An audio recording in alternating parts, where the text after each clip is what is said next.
popcorn and poppin' gamers. Welcome to Gamers Go to the Movies, the only podcast where we have to watch every video game adaptation that is a movie made by Hollywood that is theatrically released. I'm your host, Noel Slamrock, and with me is Bob. We have to go back to the Chuck E. Cheese. Dr. Aggro. Take this Bloodborne reference. And Chris Wolfhard. Just stop letting this guy write things. And that's right, we watched the second Five Nights at Freddy's 2, or rather the second Five Nights at Freddy's film. Well, technically it is the second Five Nights at Freddy's 2. You know what? Keep it. That was correct.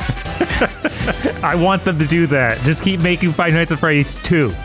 Don't even ever go past that number. Unfortunately, we have to break it to new mediums, so the next one, I don't know, it's a concept album. It's going to be a chick tract.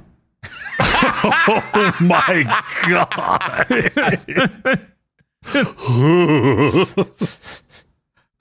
If you've just joined us for the first time on Gamers Go to the Movies, what we do is we watch all these fucking movies, but then we spend a chunk at the beginning of this podcast talking about them, describing the plot, giving criticism, praises, random musings, anecdotes, and then eventually we get to our scoring rubric of sorts that we do. Various categories such as, is it normal person friendly?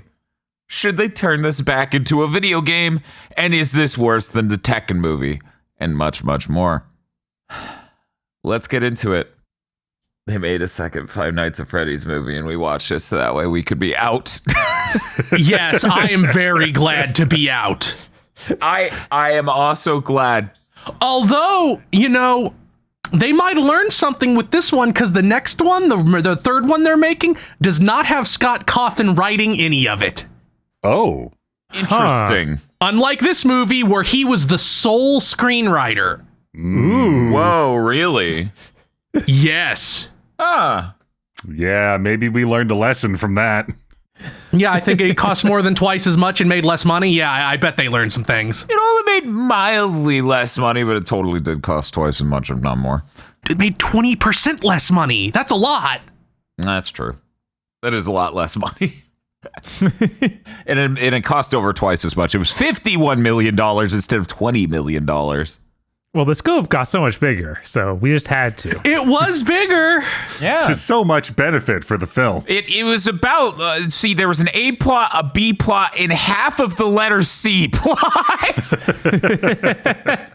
It's astounding how letting this dude write these movies instantly turns them into like the most amateurish films I've ever seen. Mm-hmm. We gotta talk about stuff that's just flat out spoilers. So if you don't want the second Five Nights at Freddy's movie spoiled for you, I'm sorry. We have to talk about this. I thought it was kind of fucking hilarious that the movie's carrying on these threads, that characters in time of day constantly change drastically as they move between locations and all these other things. And as the movie seems like it's coming to a completely, I don't know, madness-fueled conclusion, like, okay, we're about to go do the thing, like, clearly we're building up. The scene after this will be a conclusive event where all of that, and then it just went to credits. Yeah. I was floored. Like, that was not a sequel tease. The movie ended too early. Yes! Yeah, and then it, for some reason, had 3 quote-unquote sequel teases. Yes, it sure did. That was fucking weird. I've never seen a movie that was just like, dude, we know you want me to watch it again. You just ended prematurely. This movie is the writing equivalent of premature ejaculation. I don't know if I've ever experienced this in a theater that insanely. Ever. This is the most stunning example of that I've ever experienced. God, in the part where they need to have a battle that works with what they've set up, but isn't the final conclusive things they've set up. And so it's just all these characters are drawn to the space like fucking stand users. Yeah. Just crashing into the side of a random house that happens to have the other characters, the other animatronics. It's fucking insane. But Yeah, let's talk about it. So, this has the cast from the first movie. I would like to note they did bring back our coworker at the mall. He got more than one scene in this film, I'm really glad. I'm really glad. He's probably my favorite character from these. I don't know why he only had one scene in the first film. Literally. Yeah, right. Because Scott Cawthon doesn't know how to write a movie. As has become even more apparent now that he doesn't have anybody holding his hands. Uh-huh. What do you think is the most aggravating apparent element of that proves it to you? It's just the way that, like, the movie has all these parts, none of which feel developed at all. Like, there's the whole Faz Fest angle, but they barely go in. Like, both these movies frustrate the shit out of me because it's like, yes, the horrible, evil Chuck E. Cheese is a good idea. You should, and like, there being a fandom around it, even after there's these weird murders associated with it, is a good idea. But they don't go into it. It's just a thing they say exists, and then it happens. Mm-hmm. Based off a thing we may be retconning from the first movie. Like, where's the character that's a sicko about this stuff and knows every single, like, detail of the lore? Why did you... I get it's because that's a character's name in the game, but why is the main character and the antagonist both named Michael? Well, the security guard has to be named Michael. Then don't name the villain that. Just because there's a character named that from an entirely different continuity of that franchise doesn't mean you have to do it in the movie. You already changed what the characters were. Just change a fucking name. I thought that was pretty funny, honestly. Also, I'm pissed because they wasted Wayne Knight. It's so funny. It's so funny because they have that scene at the beginning and he's just like, Michael, actually. And it's like he goes out of his way to make sure you call him that. And then he disappears from the film to reappear at the end. Funny. It was so messed up to be like, yeah, that was a thing you were doing. Where'd he go? Right? Yep. That was delightful. I was howling. Like, dipshit Scooby-Doo. Yeah. This was very apparently a whole lot of, look, this is more like the game, leaving you to ask, do you remember what was in the first movie? I think Scott Cawthon explicitly said that he wanted to make it more like the games because fans complained it wasn't enough like the games. That first one wasn't enough like... Yeah. Fuck me, I guess. I like how apparently Mike completed his character arc in the first movie into being a stupid asshole. Look, I was just happy to get a second film where he wasn't acting like he was under sleep meds the whole time, despite canonically not being under sleep meds the whole time. I was thrilled. I thought he would be like dragging his ass through the whole movie again, being half out of it because he was doing that again, which wouldn't make sense given the first film. That's all I was happy about. But he's but now that he's awake, now that he's off the meds, you don't like him, Agro. he's such a fucking idiot, and he's just mean for no reason. And you know what? I probably shouldn't, but I am also blaming his character for his weird dream meditation thing he developed, just randomly working for the girl for no fucking reason. Well, we needed the plot to happen. I think that's so funny. Of like, that didn't do anything good for him at all, and yet he tells her to do it too. I know, Bob and I were laughing so hard. It's like, man who fucked up his life giving you advice on how to fuck up yours. Like, in what world do you get off recommending she does this, you stupid asshole? You know, Jeremiah's right. His friend. Why are you associating with this woman? I don't know. He's like, she looks crazy. It's like, she is. But she's pretty blonde lady. We cut from that to her having 5 psychotic breaks. At least one of which involves a gun. Look, she had a rough childhood, and she's gotten over it, and everything's fine now. She had a rough childhood with her father, who is now comes off as less abusive and more like Magneto. In what way? In that he's maybe not Magneto, but like Deathstroke. That's a better example where it's like where he's the cult leader of his children. Oh, okay. Not like William Afton was right. It's less. It's like it was in the last movie. It was like, oh, he's abusive and she's scared of him. In this movie, he's like he's dead, of course, until the teaser. Mm-hmm. But it's like now he's cult master. You know what? What? Hollywood, you saw the back room. Like you said this with the back rooms. You wanted more story. Just start making shitty creepypasta movies. There's clearly a market. Oh, they're gonna. I mean, that's kind of what this is, yeah. Yeah, this movie is worse than. I would watch a bin drowned movie instantly rather than watch this again. It's just funny that we're talking about this because the fucking Blumhouse intro has what I perceive to be salad fingers, if it isn't salad fingers. And I say that every time I see it. So yeah, then fuck it, dude. Just make the salad fingers movie. Make Ben drowned. Let's get to it. Fuck it. Just steal SCP, steal the SCP Yup. Foundation shit. That's a Creative Commons, so no single person can effectively sue you. Give me Marble Hornets, the motion picture. I want the holder of the end cinematic universe. Go find the guy who did that Twitter account about the sun going out. Oh, yeah. Make a movie out of that. All of these would be better than Five Nights at Freddy's. I mean, it's true. God, it's true.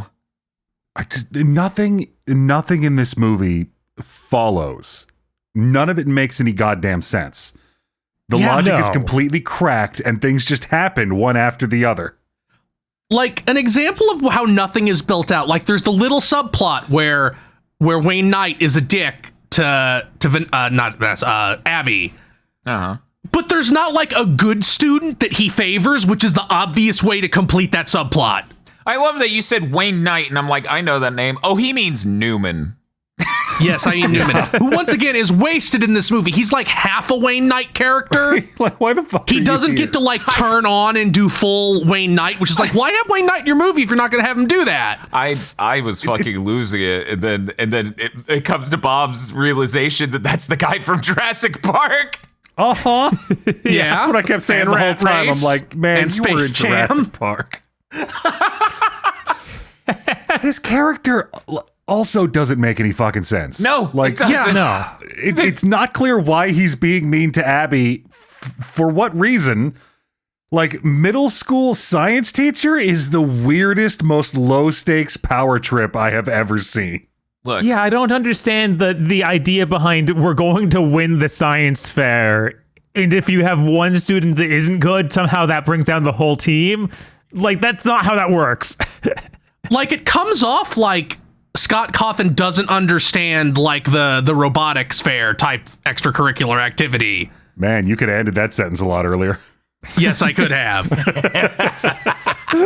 And like I get this is a movie for children despite being PG-13 and full of off-camera gore. Mm-hmm. But like they didn't do the story right. Like there's nothing there. It's just a thing in two scenes. it's like, how do I put this? So we don't have a conclusion. We definitively don't have that. I feel like there could have been a very movie-shaped plot that occurred in this universe, and in fact, they kind of imply a structure like that at one point, but it all just falls apart at the seams. Like, okay, for people who haven't seen the film, out of nowhere, it introduces the notion that FazFest, the Freddy Fazbear festival, is happening concurrently with the science fair elsewhere. And the animatronics walk through it at one point as a gag. And then the conclusion of the movie, right before the end, they're saying shit about they're going to go there and they're going to start slaying people and kill half the town. And then we just never go to that location. Yeah. Like it's part of it's like that's one of the things that frustrates me the most about this, because like the FazFest is a good idea to be in a movie. Yes, that could have been the whole plot of the movie. Yeah, it could have been the whole plot. You could have had his stupid plan being feeding the animatronic. Like, why did they leave them? Then they will go to the FazFest once we're done here at the plot the end of the movie happens at. Like, thank God he isn't writing the next one. Jesus Christ. Yeah. God, salvaging that's going to be a trick. Mm-hmm. Yeah, good fucking luck. Also, why were there multiple locations? Oh, the two different Fazberries. because we Right? have They just the start core- pretending the other one was a franchise. Yeah. I don't think Yeah. Scott Cawthon knows what a franchise is. Yeah, no, that makes no fucking sense. I'm very curious, listener. If you're a Five Nights at Freddy's head, feel free to make an alt account to admit that in the comment section, and then explain if the core location / franchise location thing is a plot line in the original games, because that just seems like, I don't know, a weird retcon here that might not even reflect the games, but I guess so much of it does that I should Yeah, just I'm assume. assuming. Yeah, that it's a game thing because it's not in the fucking movie. it's a game thing, I'm pretty sure, so they could have a whole like different animatronics and a whole different setup. Right, which kind And of like I don't makes sense, but it doesn't here at all, especially with the way it's executed and stuff. I mean, yeah, like see, the concept of Freddy Fazbear's Pizza having franchise is like it being a regional Chuck E. Cheese type chain that some people still obsess over. That's fine. That's a good idea for a horror movie. But then they have to do, well, the animatronics possessed by the dead children are from the franchise, even though we established that he's killing people in this one, in the main one.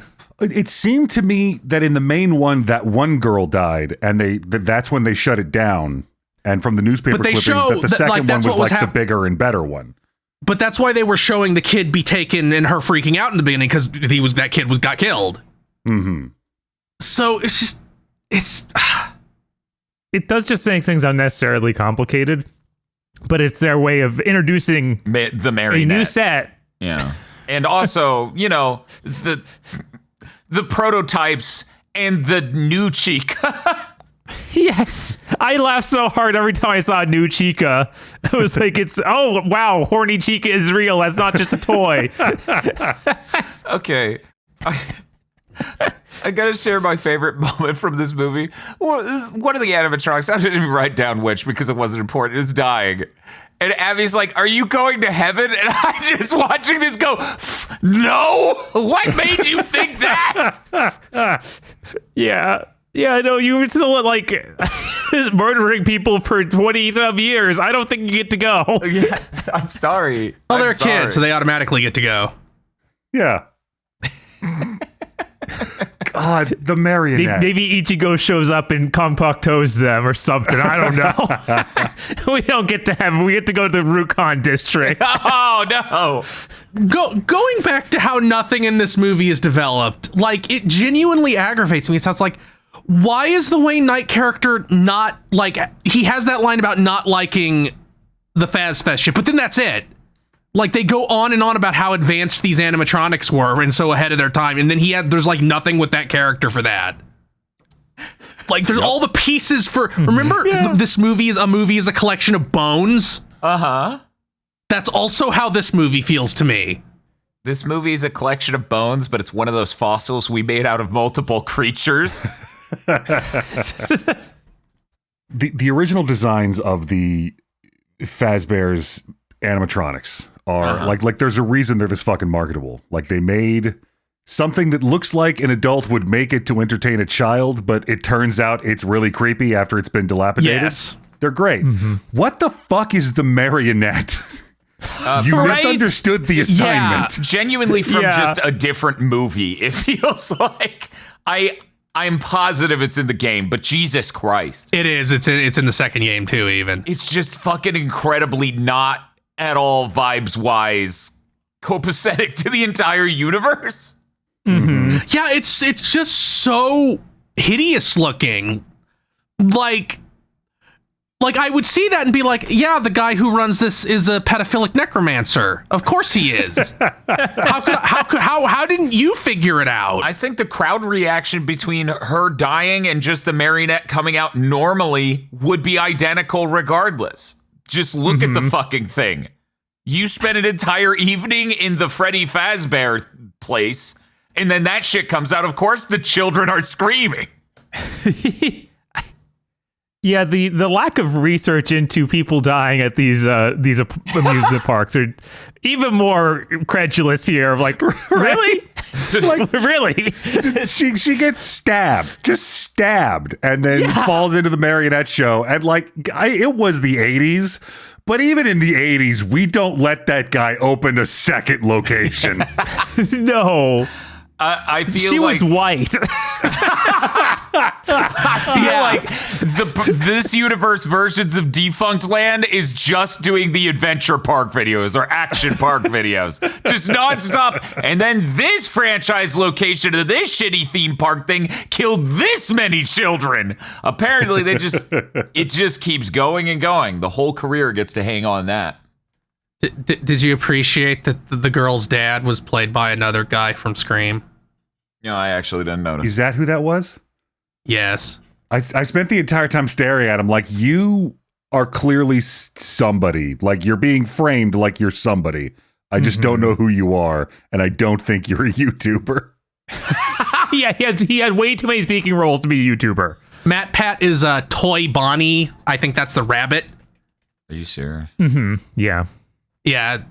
So he voiced that? Yep. Huh. I was wondering where he was in this movie. Yeah, I was like, it's weird that they didn't have Matt Pat come back. Little did I know. Because they did have that Kenshin X guy come back. Yeah, they did. Mm-hmm. Thank you for remembering his name, mostly. Because I fucking Parts of forgot his the whole name. thing. Hey, that's good enough. I didn't bring this up in the first movie when we talked about the first movie, but did anybody else watch these and be like, man, the guys behind Hello Neighbor are the biggest frauds of all time? You just stole everything. You had nothing. Well, it's Spooky Neighbor instead of a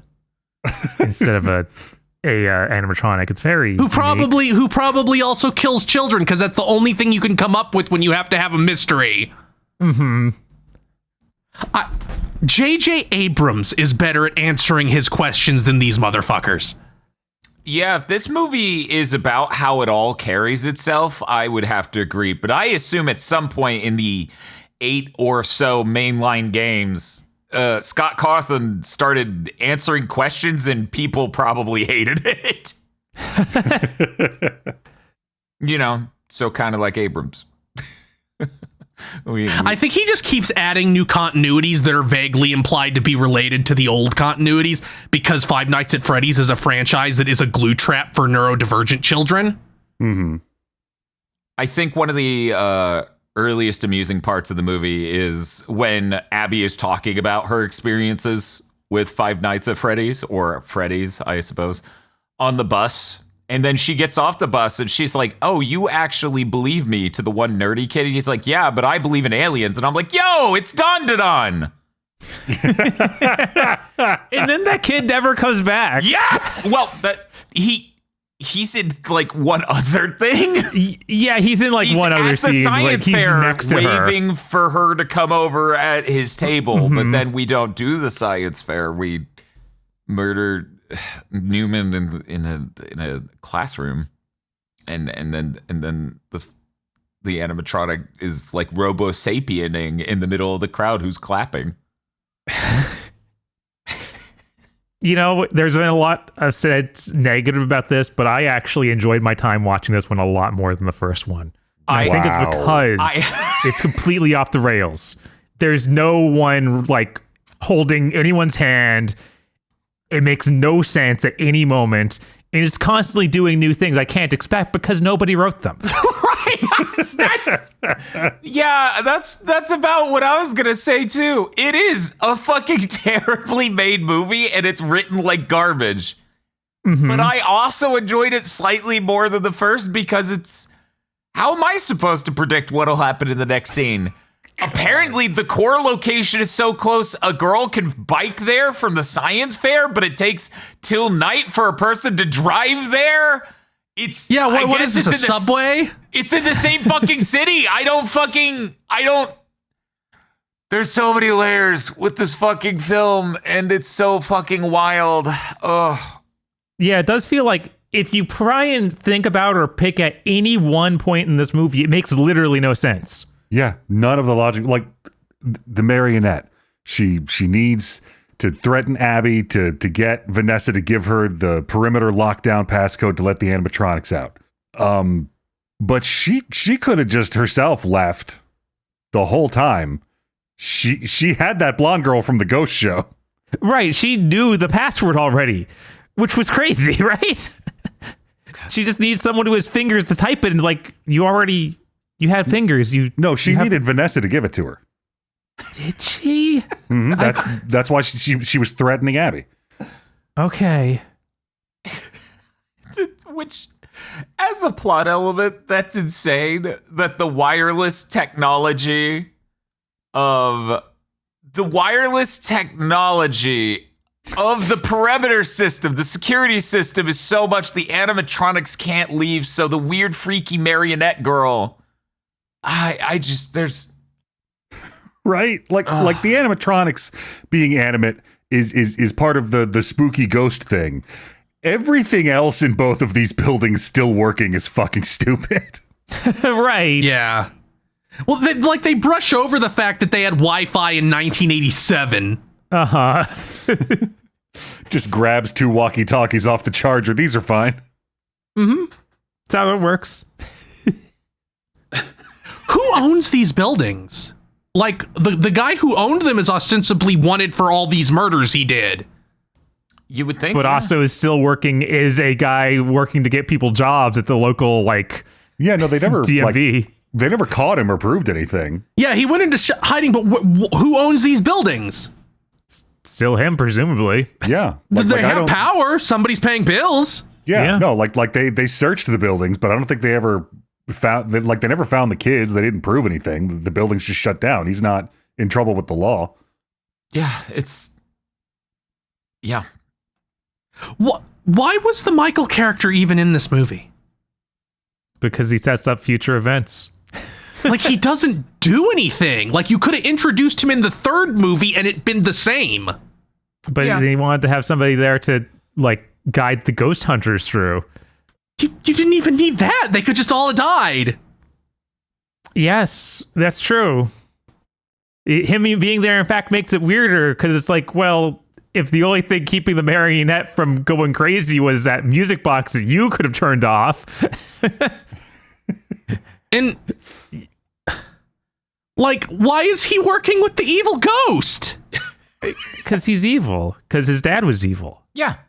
But his dad just loved killing children. Yeah, but these puppets want to kill adults. Look, their children had a purpose, and she shouldn't deny her purpose. Michael doesn't deny his purpose. Somebody needs to take this guy and put the genius of Eisen pointing at him.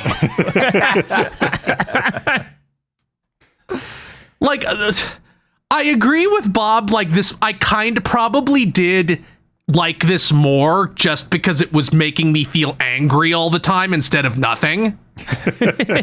But I couldn't watch it and just think over and over, Scott Cawthon must not, he must be so far away from humanity to produce this. It is a man who understands nothing about anything. So I want to talk about something I love. I'm poking around the IMDb of Five Nights at Freddy's 2. Mm-hmm. And they have a goofs section. The goofs has continuity, plot holes, and incorrectly regarded as goofs. There's a spoiler when I was interested in what that would be. It says, a music box was keeping Charlotte asleep for years on end. A music box could not be playing nonstop for that length of time. It is clearly indicated that Vanessa was repeatedly restarting it to keep Charlotte at bay. And I'm like, so she's just there every 40 minutes at best? What are we doing here? If you go, if you look at the Five Nights at Freddy wiki at all, which I did a couple times doing these shows, it's all stuff like that. It's all every single thing must be, nothing can be wrong or just not thought about. It's all that. And that is how I realized the true evil of this franchise. Yeah, that's the pastime. That's the point. Okay, there's a part where the sexy Chica, her chest starts cracking. Uh-huh. And this is very near the end of the movie. And it's obviously going to be a dramatic reveal of the puppet, but I was convinced it was going to be just double G's Chica exploding out. Wait, double G's Chica? A sexier Chica or something? Is that what you're saying? Oh my god. Yes. So it's Bob, are you Are you telling There me remains a sexier Chica they can put in the next movie. Bob, There's always a sexier Chica. Bob, are you telling me we're Terminator 3ing this? Yes. The machine just looks at the sign of what makes someone sexy. It just becomes sexier. That I have to say that this version of Chica and the weird fixation Abby now has with Chica that was not in the first movie, like all of that made me laugh so hard. I just couldn't stop. It's like everyone loves Chica. This new Chica's great. We love her. We buy her toy. And I'm like, what? Did you just say that out loud in the script? Look, it's been a while. Abby's gotten a little older. Maybe she's hit puberty. Yeah, it shows like www.furaffinity.net enter. And it's great because that's the after credit scene. Yeah, and it's the kid from her school. It's the nerdy kid. He's like, it's really simple. I just get on the web.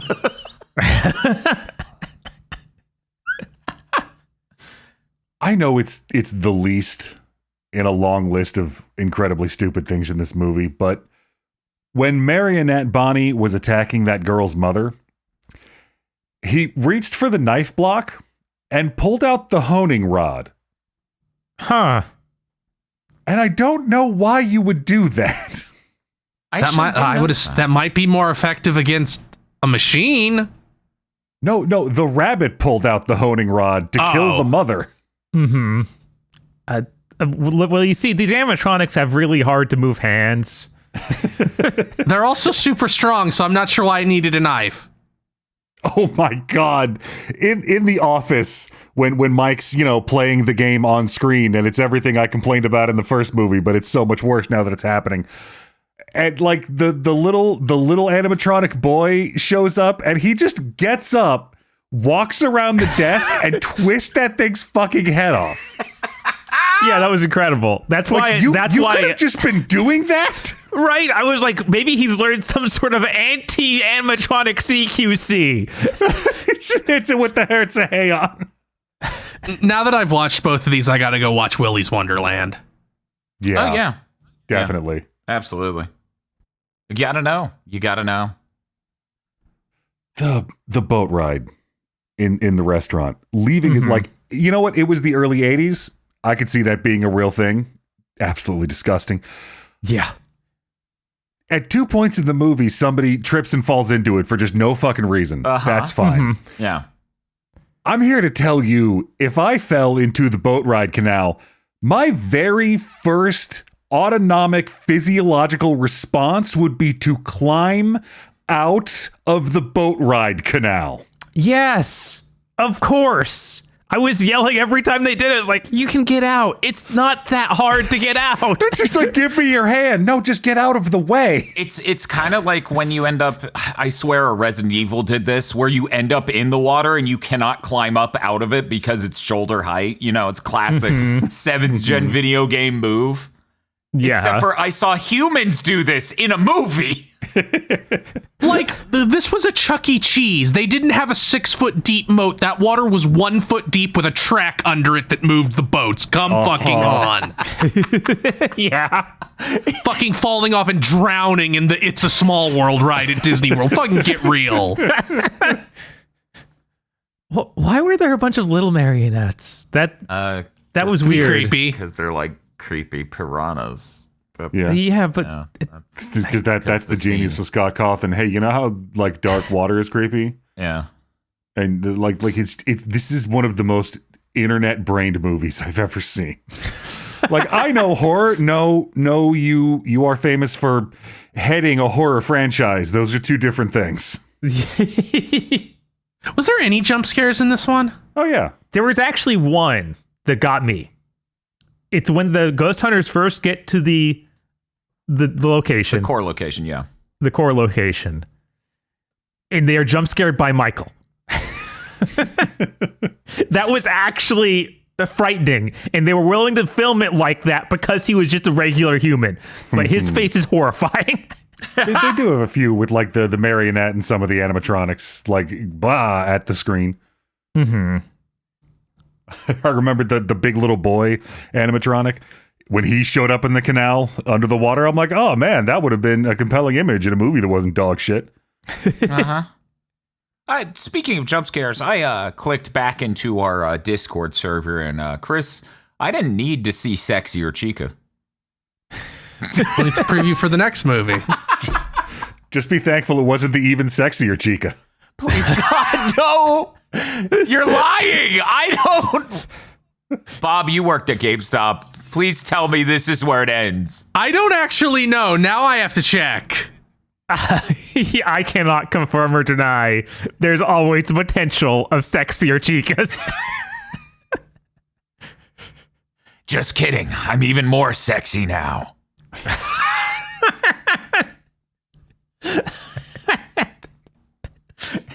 Abby's fucking hair is floating and arcing with electricity while she taps into the power of sexy Chica, and I'm like, what am I watching? What the fuck is this fucking movie? I'm sorry.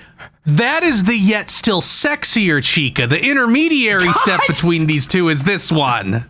God. Zordon just starts having this work around the Power Rangers HQ. God. Please don't. Still has the same voice, still going, ay, ay. Okay. That's it. Get your last fucking statements about this movie out before we get to our segments. I'm so tired of staring at sexy Chica. I've watched so many stupid things for this podcast network. But the moment where Vanessa is trying to tell Mike that there's something up with Abby and she's hanging out with her friends again, and like there's a situation, and he's just going like, what? No, that's just a toy she has that she got from the place. It's fine. Nothing's going on. Nothing weird is happening. I've never actually stared slack-jawed at a screen thinking, this is wrong. You made your movie wrong. You're not allowed to do that.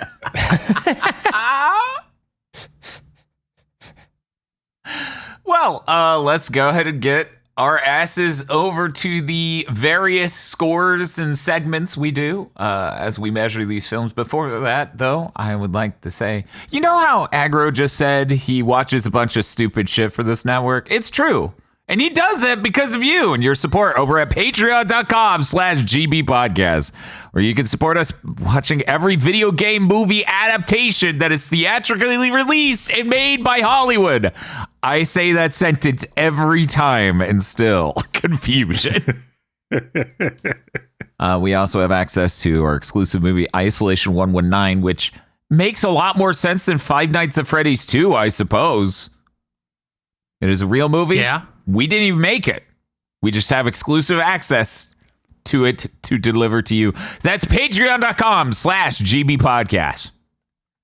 Gentlemen, we need to give this a thumbs up, a thumbs down, or a thumbs sideways. I'm going to start with Bob. As I said previously, I enjoyed this quite a bit more than the first movie. It's no longer confined to 5 simple nights at Freddy's. Instead, you have no idea how many days pass or why anything is happening. It has fully jumped the shark, and I think that's where it belongs. So I'm going to give it a sideways. Other than the ending, which is maddening and not even existing, I actually had some fun with this. Like a fucking road that just ends at a cliff. Yes. Like, there's not even a musical lead-in to let you know we're about to... No, it's just like, pop, credits. Yep. I cackled. I was like, what the fuck? Anyways, Chris. Yeah, thumbs down. Like, if you couldn't tell from me like simmering with annoyance this entire recording. Like, but I'm optimistic about the third one because a human being might be writing it. We're gonna find out later it's the biggest Five Nights fan ever. Yeah, that would be rough. Pat writes it. Yes! Aggro. Unlike the rest of you, I actually kind of like the first movie. This was awful.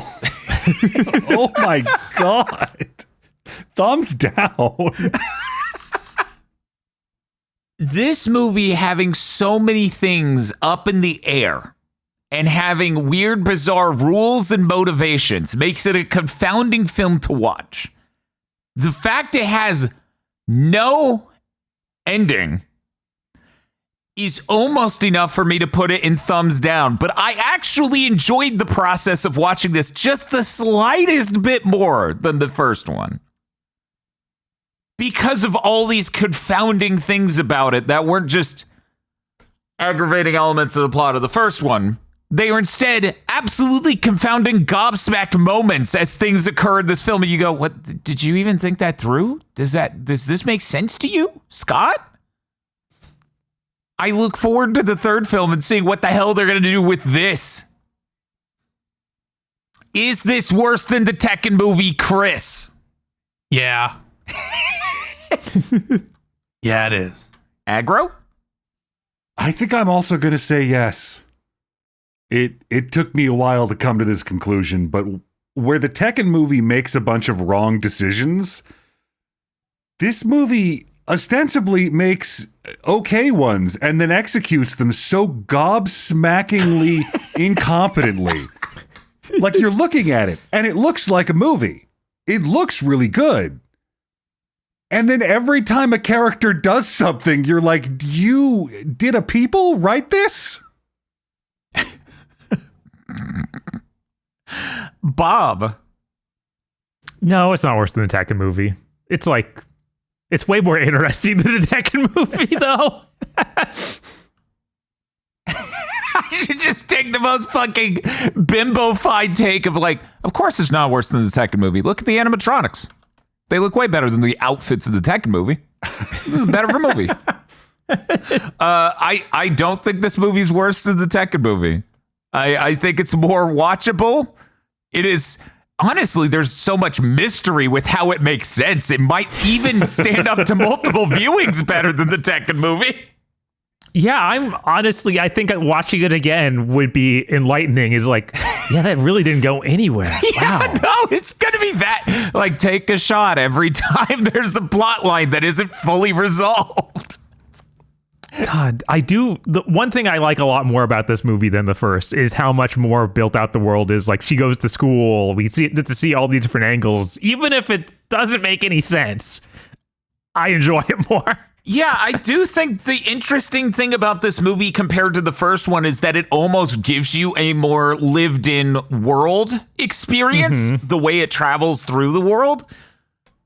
But also it loses the sort of tone and, dare I say, borderline gravitas of the prior film for this is a timepiece film. It takes place in the odds. Like, it somehow loses this almost Donnie Darko-like reverence for the year 2000 that the prior film just exudes in ways I can't even articulate. Mm-hmm. It loses that. But this one feels more like a world that we're traveling through in a normal way. It's very bizarre. It's weird to feel that way about a film that barely thinks through and resolves any of its ideas.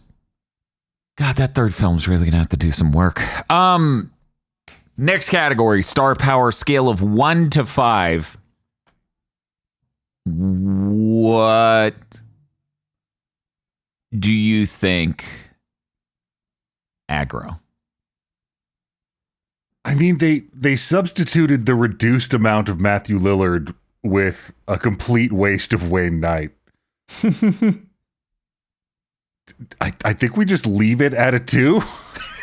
Yeah, that's what I was thinking too. They didn't really do anything to elevate it. We're kind of sitting at the same level. And again, they did have Wayne Knight, but he's completely fucking wasted in this film. I don't know. You fucked up Wayne Knight. He plays one kind of character.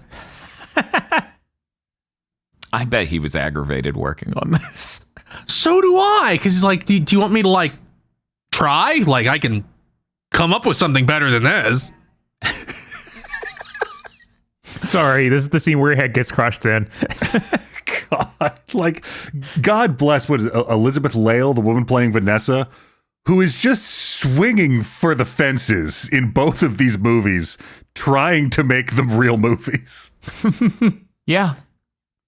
If you, like, viewing her scenes in isolation, you would think it belongs to a far better made film. Chris. I'm going to give it a 1 because I think the average should be lower than the previous movie. But I cannot give it a 1.5. I mean, you know, Matt Pat isn't on screen in this one. And Matthew Lillard's basically not in it. And the other Scream guy's in it for one scene. And Wayne Knight is wasted. So it gets 1. Bob. I think I'll let it stick at a 2. Like that, I didn't feel any less star power this time than last time. You would say the star power of neither film is weak or less than. No. They are somehow identical in every way. In Do every not way. compare them. I see. Well, we now move on to a category we have no right rating, clearly. Faithfulness on a scale of 1 to 100. Fuck it, I'm saying 100. I'm done. Hey, Bob, what do you think? They had that scene where he had to hold up a mask to be identified as an Yes. animatronic. 100. Yes, no, I was laughing because during the movie when Bob and I were watching it, I was like, see, this is what we were talking about when we watched the last film, is the only way it gets more authentic is if the gameplay mechanics start leaking into the film in a way that is borderline detrimental and hilarious. And then they did that. So, Yes. yeah, I'm giving it 100. Let's go to Chris. I was joking about, let's make a Metal Gear Solid movie where the genome soldiers all say, like, dumb was that lines noise? like, oh, I guess it was nothing. This is the horrible vision of what, like, 19-year-olds in 2008 thought video game adaptation should be. Accurate to the point of being farcical. 100. Aggro? I don't know. Like, they did put in the actual security office gameplay sequence, but also a bunch of the animatronics were running around town and breaking into people's houses. I don't think that's a thing in those games. I'm sure it is in one of them. I think I'm going to leave it at 90 for the trade-off once again. I see. This still might make it the most faithful rated movie of all of these. Who knows? I'll have to crunch those numbers later. Do we think this is a suitable substitute for the game? I'm actually going to change on this. No. Here's why. They go to a bunch of different places. I think that'll give you a weird idea about the game. I think the first film being so incredibly obsessed with that one location and staying there and doing the security guard job makes it a far more accurate representation of the video game. So I don't think you could watch this movie and be like, yeah, that was a suitable substitute for the game. I know exactly what the game's like. Chris, how do you feel? I'm going to also say no, because this movie isn't made to be a substitute. It's made to be slavishly accurate for the fans. Mm-hmm. Bob. I'm going to say yes, because I have no intention of playing the games. And it is substituting for me. It's a good substitute teacher in that it's an adult we let stand in the room while class was going. Yes. Aggro, what do you think? I think I'm also going to go with no. I watched the first movie and thought, yeah, that seems like what Five Nights at Freddy is. And I watched this one and what the fuck just happened? It's really weird. Two of us went from it's 100% faithful to immediately go, no, this isn't a fucking substitute for the game. And that's really funny. That might be the only case of that in this entire show. Next up, should they make a video game adaptation of this movie? Yes, and in my mind, it's a beautiful, stupid as fuck, half-baked, ends the exact same way AAA video game from 7th gen. It's beautifully poetic. Chris. Sure. Do it. Be funny. Do it. You won't. Up yours, movie critics. We'll see who cancels who. Bob. Yeah, because this, you can really do whatever you want. Because this basically doesn't have a real story. You have the animatronics all running around town. You could make a Dynasty Warriors Five Nights game out of this. And no one could complain. So wait, in that case, you're the animatronic mowing down people at FazFest, right? Yeah. Okay. Aggro?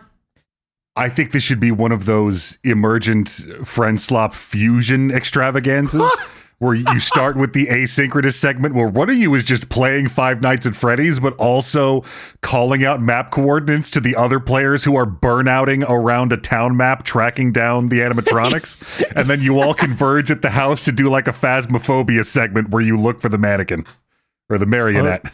This is beautiful.